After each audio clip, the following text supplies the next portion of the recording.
It's time now for today's Bright Spot, and a retired Middletown man is working full-time to help people through his love of the environment. Channel 3's Nicole Nalepa explains how he's using cans and bottles for his good cause.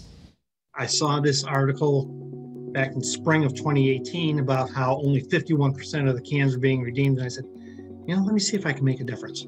That's what Jeff Myjack of Middletown set out to do over 3 years ago. Since then, he has redeemed somewhere in the vicinity of about 1.3 million. Cans and bottles we're talking. Hey, if you don't want to return them, I'll take them off your hands. Jeff turned his efforts into the creation of his nonprofit group, Cans-4-a-Cause. And in addition to the 5 drop-off locations in the Middletown area, he also does house calls. Like I said, I go pick them up. I've got a couple of people that help me. They'll go out to the house and pick them up. And we bring them up here and we sort them out and turn them in. All of the nickels he's collected so far has turned into over $60,000. This year, those nickels will add up to over $35,000 that I'll be able to give away. And 100% of that money goes right back into the greater Middletown community. I give it to various organizations. One of my biggest and fondest is Warm the Children, right here in Middletown. I have a couple of local veterans organizations that I give to. Soup kitchens and food banks locally.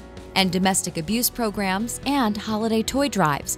Jeff also says he tries to buy exactly what the programs need, since it saves volunteers the extra work. But processing all of the cans and bottles is a lot of work in itself. And I'll have sorting days where I'll have 10, 15, 20 people come up and help me sort. This also creates valuable opportunities that money can't buy. It's a great activity for kids, students who need community service hours, churches that need community service hours. Cans-4-a-Cause only continues to grow, and Jeff is hoping that not only the operations move out of his house, but he would like the concept to move across other cities and towns. Each year, 700 million bottles and cans don't get returned.